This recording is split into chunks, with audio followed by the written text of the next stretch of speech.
A beautiful line I read not long ago said, "The best way to predict the future is to create it." Which means to have a vision, and even though the vision is in the air or the sky, then build a foundation under your dreams. And when you see men and women who rise from poverty and obscurity to fame and renown, you invariably see someone who had a vision of what they could be and have and do that was far beyond what they were. Every one of us has had an experience. At one time when we were small, we had a vision of being grown up and having our own cars. And as we grew older, we had a vision of having our own homes and our own families. And as we grew older, we had a vision of traveling and going to Europe. We fulfill all our visions. The wonderful thing is this, is that we always tend to achieve our goals. The problem is that our goals are set so low that even when we do achieve them, they don't turn us on. They don't fill us with enthusiasm. So dream big dreams, if you like, and focus on results, not activities. This is the key. Be clear about the results that you're trying to accomplish. This is one of the keys of peak performance, by the way. All peak performers are result-oriented.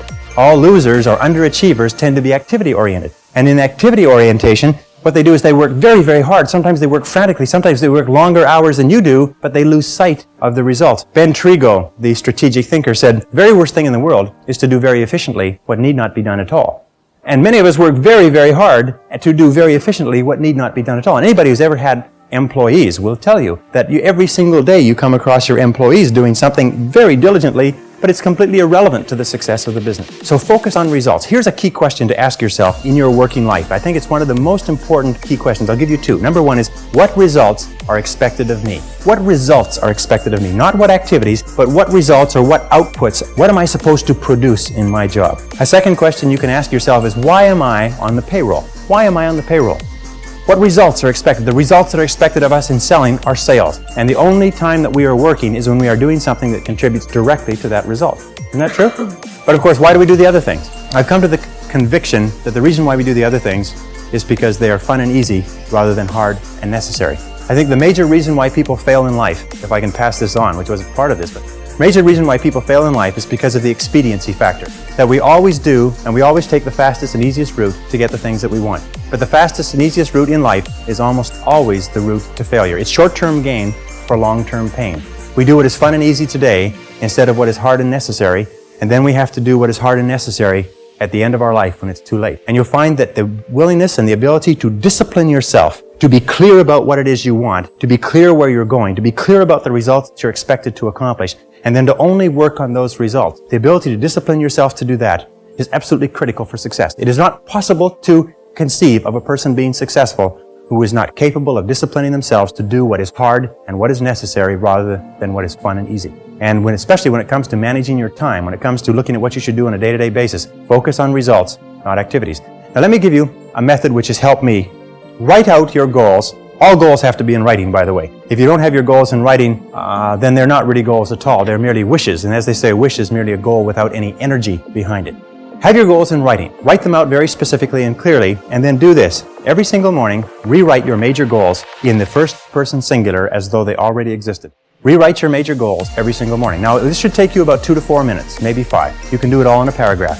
For instance, if your goal is to earn $50,000 a year, every single morning write, "I earn $50,000 a year." If your goal is to be excellent in real estate, say, "I am an excellent salesperson in my field." If your goal is to weigh a certain number of pounds, if your goal is to enjoy a certain kind of life, write down your major goals in the first person singular as though they already existed today every single morning. And then every single evening, take about 5-10 minutes, instead of watching television, just before you turn on the television, say, "Wait a second, I've got to review my progress." And sit down and review what you've done in the course of the day and say, "What have I done right today? What have I done right to move me toward my goals?" And second question is, what would I do differently if I had today to do over again? Those 4 steps, by the way, writing and rewriting your goal each morning, reviewing them in the evening, and asking yourself those 2 questions. What did I do right? What did I do that moved me toward my goals today? And what would I do differently if I had the day to live over? If you'll ask yourself those 2 questions, in the next 30 days, you'll accomplish more than you accomplished in the last 6 months. This is the most credible method I've ever seen. I learned it some years ago. Just rewrite your goals every morning.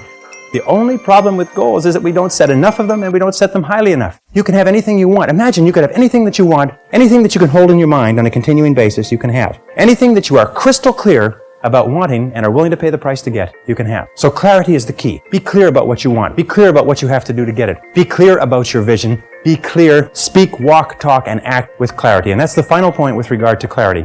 I have seen many men and women who have tripped themselves up by being beaters around the bushers, if you like. They are very careful about whatever they say, and by the time they say it, people have gone home for lunch. And one of the keys to success is to be very straight and to be very clear, be very precise. Interesting, one of the reasons why people do not speak to the point is for fear of offending others. Isn't that true? For fear of offending others.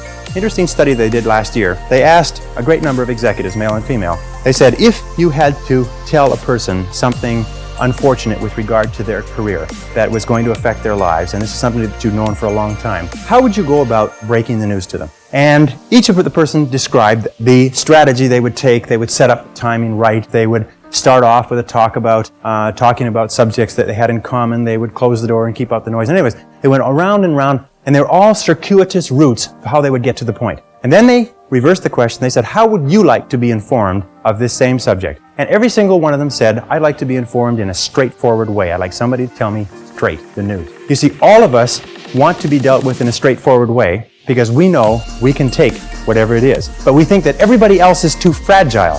So what we do is we pussyfoot and tippy-toe around and avoid giving them the news, and we finally do get the news to them.